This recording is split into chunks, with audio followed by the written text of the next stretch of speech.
Energy, energy, energy, energy. Hey, my name is Lauren Hellickson, and I am your spicy brained, witchy friend with a love of physics and a knack for comprehension. And I want to help you understand some of the concepts and theories that circulate throughout the paranormal with maybe a little more depth and scientific explanation. Energy is everything. Everything is energy. We are energy. Matter is energy.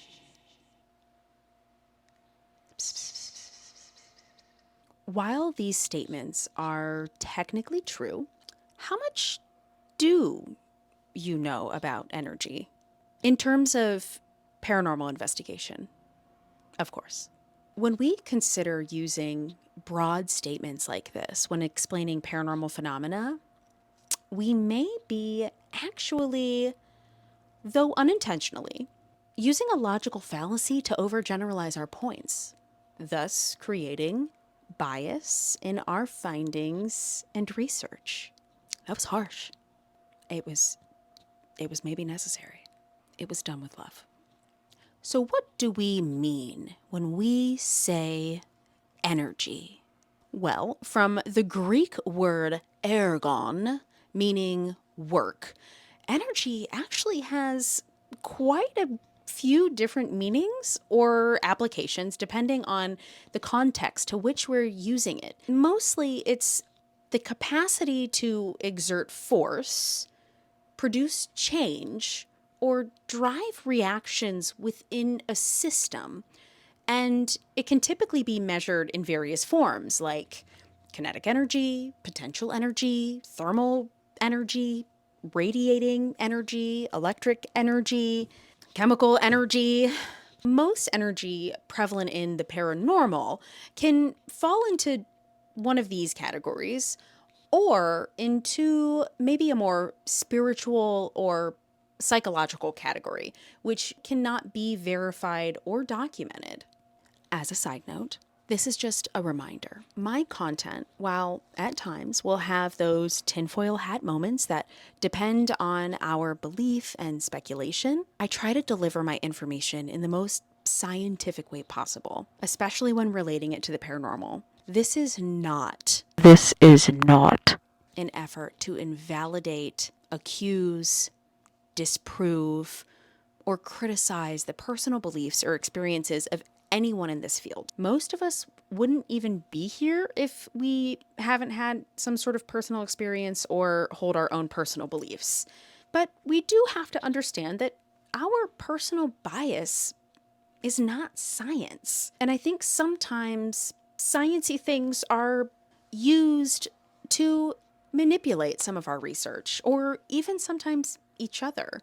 So make sure you try to leave room for that critical analysis to strengthen all of our research and all of our understanding, and maybe even enhance how we navigate this spookily wonderful space. And frankly, if you're just here for fun, don't go have fun. Scooby-Doo, man.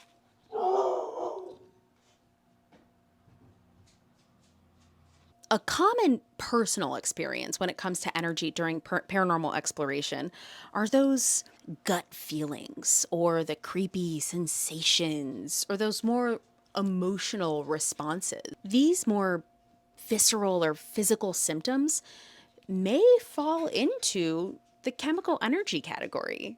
I bet you didn't see this coming. Our emotional responses are heavily influenced by neurotransmitters and hormones in the brain. Those neurotransmitters and hormones release chemicals into our bloodstream in order to elicit different responses, like adrenaline in the bro moments, or your fight or flight response of your sympathetic nervous system. Could there be a deeper influencer in terms of how supernatural phenomena may affect us chemically? What are some of the ways we can measure or document the body's responses to stimulus? How might we create controls in order to factor out sensations like the fear of being in a spooky ass place? We also have energy that can very much be observed, like kinetic energy, thermal energy, and some radiant energy in terms of things like visible light. Speaking of radiant energy encompasses the electromagnetic spectrum. This would be the category that actually a lot of our equipment lives in. My favorite: proximity sensors, spirit boxes, motion sensors, and even things like your full spectrum camera, your thermal imaging camera, your night vision. Even a lot of paranormal theories in terms of how we document phenomena revolve around different aspects of that spectrum of energy, the electromagnetic one. In strictly paranormal definitions, energy can also often be described as the life force or spiritual essence that connects all living things. In science, however, it's a measurable physical quantity that can exist in various forms and be converted. Sometimes it is rather quite boring. Now, there are a lot of personal theories in the paranormal when it does come to this spiritual essence that it might be something documentable, like infrared radiation, or, electrical impulses. So there are some ways that we can create more objective techniques when it comes to things like this, but I have plenty of videos on how to create more objective experiments. Come on. One comparison that I do find often, sometimes the most commonly misinterpreted, is a reference to a universal vibration or frequency that affects emotions and experiences. Now, if this is something that sounds familiar and you're familiar with my content, that is because it is part of a more spiritual based social experiment on meditation that I actually have happening at the Madison Seminary in Madison, Ohio, right now. And if you're seeing this before April 5th, you can come see it for yourself at my event. It's in my website. This idea might actually be using properties of sound frequency.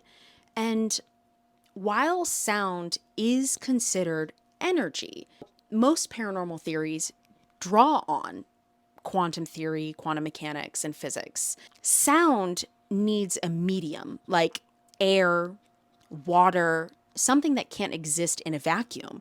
Now, this isn't completely factoring out sound in supernatural phenomena. It's just something to consider in terms of verbiage and comprehension when it comes to forming your own ideas and theories.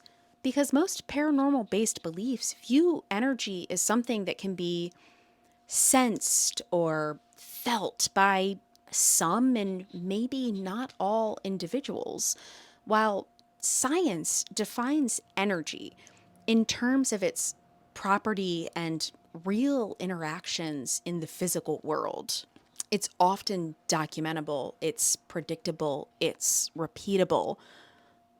Where have I heard that before? Though, of course, it wouldn't be called the paranormal if things acted how we expected them to, within reason. What do you think? Happy energy hunting.